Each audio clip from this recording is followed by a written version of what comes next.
سب سے زیادہ فضیلت ہے اصحاب بدر کی، اس کے بعد اصحاب احد کی۔ تو جبرائیل کہنے لگے یا رسول اللہ ہم فرشتوں میں بھی سب سے افضل فرشتے وہ ہیں جو بدر میں آپ کے ساتھ شامل ہوئے ہیں، اور اس کے بعد وہ جو احد میں شامل ہوئے ہیں۔ صلاۃ بر محمد وآل محمد اللہم صلی علی محمد وعلی آل محمد، یعنی حضور کی نسبت ہے الحمدللہ۔ تو انہوں نے کہا کہ عبداللہ بن عمر نے اس کے جواب میں کہا کہ بھئی وہ تو بدری اصحاب میں شامل ہیں۔ رہا تیسرا مسئلہ ہے جو تم نے کہا کہ صلح حدیبیہ کے موقع پر اصحاب شجرہ میں وہ شامل نہیں تھے، تو واللہ اس دن عثمان سے زیادہ معزز شخص ہی کوئی نہیں تھا، کیونکہ حضور علیہ السلام نے انہیں اپنا سفیر بنا کے اہل مکہ کی طرف بھیجا تھا، اور جب عثمان رضی اللہ تعالیٰ عنہ کی قتل کی افواہ مشہور ہو گئی تو حضور نے جو موت پہ بیعت لی تھی عثمان کے لیے تو لی تھی، وہ سب سے زیادہ معزز تھا اس دن، اور حضرت عثمان وہاں پہ موجود نہیں تھے، تو حضور نے اپنا دایاں ہاتھ بلند کر کے کہا کہ یہ عثمان کا ہاتھ ہے، اور اپنے بائیں ہاتھ پہ مارتے ہوئے کہا کہ میں اس کی بیعت بھی لیتا ہوں۔ اچھا آپ دیکھیں حضور نے ساتھ ساتھ وہ ایشوز سارے کل کیے ہیں جس کی وجہ سے کوئی بعد میں تان کر سکتا تھا۔ اصحاب بدر میں شمار کیا تو مال غنیمت میں بھی حصہ دیا تاکہ وہم نکل جائے۔ یہاں پر بھی اصحاب شجرہ میں وہ شامل نہیں تھے، لیکن یہ چیز لوگ بھول گئے کہ اصحاب شجرہ کی جو بیعت موت پہ ہوئی تھی وہ حضرت عثمان کے قتل کے بدلے کے لیے ہوئی تھی۔ جس شخص کے قتل کے بدلے کے لیے بیعت لی جا رہی ہوتی ہے تو وہ تو سب سے زیادہ معزز ہوتا ہے، کیونکہ بیعت اس کی وجہ سے ہو رئی ہے۔ پھر بھی حضور نے کیا کہا کہ عثمان موجود نہیں ہے، یہ ہاتھ عثمان کا ہاتھ ہے اور میں اس کی بیعت لیتا ہوں۔ تو حضور نے اپنے ہاتھ کو حضرت عثمان کا ہاتھ قرار دے کے ان کی بیعت لی۔ یہ تینوں فضائل حضرت عثمان کے بیان کر کے ان تینوں اعتراضات کے جواب میں حضرت عبداللہ بن عمر نے اس مصری شخص سے کہا کہ جانا اور اہل مصر کو یہ بھی ساتھ دے دینا، یعنی یہ پھکی ہوئی لہجہ جدا کوئی علمی آزما خراب ہوئے تو انہیں پھکی ہوئی دیں کہ اگر وہ حضرت عثمان کے اوپر کوئی تان کرے۔ بہرحال یہ یعنی ایک بڑا مشکل وقت تھا غزوہ احد کا۔ پھر بعد میں جب تھوڑے سے مسلمان سنبھلے تو صحیح بخاری میں آتا ہے کہ 80 کے قریب اصحاب تھے جو نبی علیہ السلام کے ساتھ پہاڑی پہ چڑھ گئے، اور کافروں نے پھر نیچے سے آواز لگائی کہ ہاں بھی تم میں محمد موجود ہیں، تو نبی علیہ السلام نے فرمایا کسی نے جواب نہیں دینا، ٹھیک ہے۔ پھر اس نے ابو سفیان نے دوسری آواز لگایا کہ تم میں ابن ابی قحافہ یعنی حضرت ابو بکر موجود ہیں، تو آپ نے فرمایا جواب نہیں دینا۔ تو پھر اس نے تیسری آواز لگائی تم میں ابن خطاب یعنی حضرت عمر موجود ہیں، تو آپ نے فرمایا جواب نہیں دینا۔ خیر اس کے بعد اس نے نازیبہ کلمات کچھ استعمال کیے رسول اللہ کے لیے، تو پھر حضرت عمر سے رہا نہیں گیا، تو حضرت اس نے کہہ دیا کہ بھی تم سارے مر کھپ گئے ہو، تو حضرت عمر اپنی زبان پہ کنٹرول نہیں رکھ سکے، انہوں نے کہا کہ تمہارے جو مقتولین ہیں وہ جہنم میں اور ہمارے مقتولین جنت میں۔ اور پھر اس نے نعرہ لگایا، ابو سفیان نے، صحیح بخاری کے الفاظ ہیں، اس نے کہا کہ آج تو حبل اعلیٰ ہوا ہے، تو حضور نے فرمایا اب اس کی بات کا جواب دو، چونکہ اس نے توحید کو چیلنج کیا ہے نا، تو تم کہو کہ اللہ اعلیٰ ہے، اللہ اعلیٰ۔ تو پھر اس نے کہا کہ آج جو ہے وہ عزا ہمارا پشت پناہ ہے، یعنی ان کا جو دیوی تھی، تو حضور نے فرمایا تم کہو کہ تمہارا کوئی مولا نہیں ہے اور اللہ ہمارا مولا ہے۔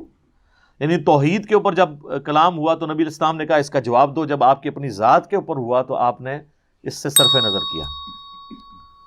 بہرحال ایک یعنی اس اعتبار سے مسلمانوں کے لیے تو ایک تکلیف دہ چیز تھی، حضور علیہ السلام کا زخم اور پھر آپ کا شہادت کی افواہ مشہور ہو جانا جو ہم پچھلی دفعہ سن چکے، حتیٰ کہ پھر قرآن میں آیات نازل ہوئی کہ اگر نبی علیہ السلام فوت ہو جائیں یا جنگ میں شہید کر دیے جائیں تو تم اپنے دل سے الٹے قدم پھر جاؤ گے؟ تو یعنی نبی علیہ السلام نے تو دنیا سے ایک نہ ایک دن جانا ہے، لیکن اللہ کا دین، توحید اور آپ کے عقائد تو قیامت تک کے لیے باقی رہنے ہیں۔ تو کیونکہ ہر ذی روح کو موت کا ذائقہ تو چکھنا ہے۔ اسی دوران حضرت مصعب بن عمیر بھی شہید ہوئے، اور ان کے جسم پہ صحیح بخاری میں الفاظ ہیں ایک چادر تھی، سر ڈھانپتے تھے تو پاؤں ننگے ہو جاتے تھے، ایک چادر سر، وہی تہمت تھی جو اسی کو ان کی ایک کفن بنایا گیا۔ اور پاؤں ڈھانپتے تھے، سر ننگا ہوتا تھا. پھر حضور نے فرمایا کہ اس کا سر ڈھانپ دو چادر سے، اور پاؤں والی جگہ پہ ازخر ایک گھاس ہے جو مدینے میں پائی جاتی تھی، وہ ڈال کے تو ان کو دفنایا گیا. اور یہ اتنی تکلیف دہ چیز تھی صحابہ کے لیے کہ بعد میں جب رومن اور پرشین امپائر گری ہیں اور صحابہ نے یعنی خوشحالی کا دور دیکھا ہے، سپر پاور ہونا انجوائے کیا ہے، تو وہ ان چیزوں کو بھلاتے نہیں تھے. صحیح بخاری میں حدیث ہے کہ عبد الرحمن بن عوف روزے کی حالت میں تھے، افطاری کا وقت قریب آیا تو ان کے لیے جب کھانا لا کے سامنے رکھا گیا تو انہوں نے غزوہ احد کو یاد کرنا شروع کر دیا. کتنی پرانی بات. اور کہا کہ اللہ کی قسم مصعب بن عمیر مجھ سے افضل تھا، لیکن احد کے موقع پہ جب ہم دفنا رہے تھے تو چادر بھی پوری نہیں تھی ہمارے پاس، وہ اسی قسم پرسی میں گیا، ہم اسے کفن بھی نہیں دے سکے، غربت کا ہمارا یہ عالم تھا. اور پھر کہا کہ حمزہ بن عبد المطلب وہ مجھ سے افضل تھے، لیکن وہ احد میں شہید ہو گئے. اور پھر کہنے لگے کہ ہم لوگ پیچھے بچ گئے ہیں، ہمیں تو یہ ڈر لگا رہتا ہے کہ وہ تو اللہ کی جنتوں میں پہنچ کے کہیں ایسا نہ ہو کہ اللہ نے جو آخرت میں ہمیں دینا ہے ہمیں دنیا میں نہ دے دیا ہو، کیونکہ وہ لوگ تو کامیاب دنیا سے چلے گئے اور ہمارے لیے اللہ تعالیٰ نے دولت کے خزانے کھول دیے. اور پھر رونا شروع کر دیا، حتیٰ کہ وہ تابعین کہتے ہیں کہ حضرت عبد الرحمن بن عوف نے کھانا بھی اس دن نہیں کھایا، افطاری یعنی سامنے رکھی ہوئی تھی، وہ کھانا بھی بھول گئے. صحیح بخاری اور مسلم میں آتا ہے حضرت ابو ہریرہ کے بھی سیم اسی طرح کا واقعہ، ان کے سامنے ایک بھنی ہوئی بکری لا کے رکھی گئی. ان کا حضور تو پوری زندگی اس حالت میں رہے کہ آپ پہ فاقے تھے اور ہم لوگ یہ کھا رہے ہیں، تو انہوں نے وہاں کھائے بغیر ہی وہاں سے اٹھ کے. اور پھر صحیح بخاری مسلم کے الفاظ ہیں، حضرت ابو ہریرہ کہا کرتے تھے کہ رسول اللہ نے ہمیں فرمایا تھا ان قریب دنیا کے خزانے تم پہ کھول دیے جائیں گے. مجھے یہ خطرہ نہیں تم میرے بعد بھوکے مرو، لیکن مجھے یہ خطرہ ہے کہ دنیا کے دہانے تم پر کھول دیے جائیں گے مال و دولت کے، اور پھر تم دنیا کی محبت میں ایک دوسرے کو قتل کر کے تباہ و برباد ہو جاؤ گے جس طرح اگلے لوگ. اور پھر کہا کہ مجھے لگتا ہے کہ رسول اللہ صلی اللہ علیہ وآلہ وسلم جو کہہ کے گئے تھے آج دنیا کے خزانے ہم پر کھول چکے ہیں، محنتیں ان کی تھیں اور آج تم ان کا پھل کھا رہے ہو. تو وہ ہر وقت اس چیز کو انالائز کرتے تھے، کیونکہ احد کے شہداء پہ تو وہ خطبہ ہے بخاری اور مسلم کا کہ نبی صلی اللہ علیہ وآلہ وسلم نے اپنی وفات سے 1 مہینہ پہلے، عقبہ بن عامر کہتے ہیں کہ غزوہ احد کے شہداء پہ دوبارہ سے نماز جنازہ پڑھی 8 سال کے بعد.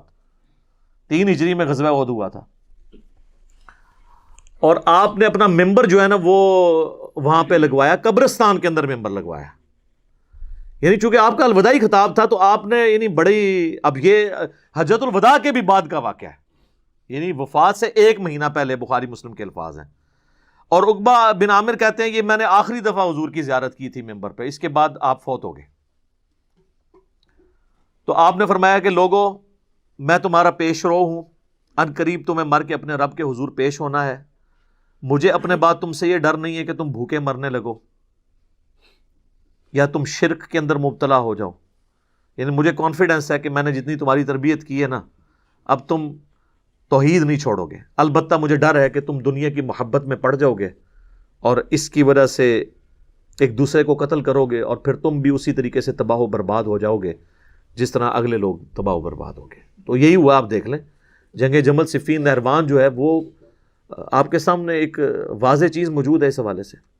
باقی اس حدیث کا یہ جو جز ہے نا، مجھے تم سے شرک کا خدشہ نہیں ہے، اور یہ صحابہ کی خصوصیت کو عمومی خصوصیت کے طور پہ لوگ پیش کرتے ہیں اور پورا شرک کرنے کے باوجود بھی کہتے ہیں شرک ختم ہو چکا ہے. اس پہ کچھ عرصہ پہلے میری ڈیٹیل ویڈیو 1 گھنٹے کی آ چکی ہے، اس کا عنوان یہ ہے کہ مجھے تم سے شرک کا خدشہ نہیں. تو میں نے بتایا کہ یہ کس کانٹیکسٹ میں بات ہو رہی ہے، آج وہ ٹاپک نہیں ہے. بہرحال ایک جز اس کا بڑا اہم ہے کہ حضور نے احد کے قبرستان میں کیوں یہ خطبہ دیا تھا.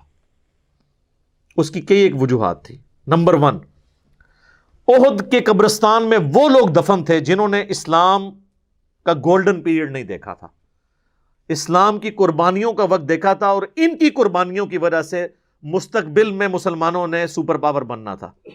تو حضور اپنے ان جانثار ساتھیوں کی قربانی کو نہیں بھولے.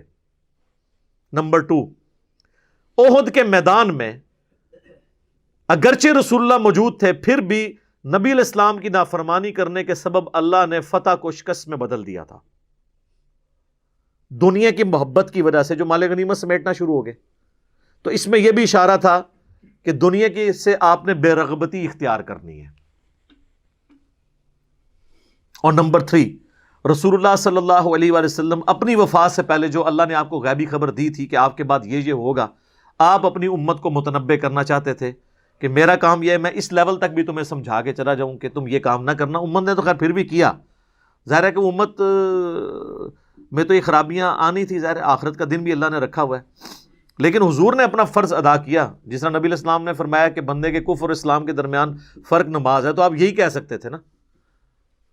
اب یہ امت نے نماز پڑھنی ہے نا، امت کے حصے کی نمازیں تو حضور نے نہیں پڑھنی نا، وہ تو امت نے خود ہی پڑھنی ہے. تو آپ تو صرف متنبع کر سکتے ہیں، وعید سنا سکتے ہیں. تو آپ کا سٹیٹس بھی یہ ہے، انذار کرنے والے ہیں آپ.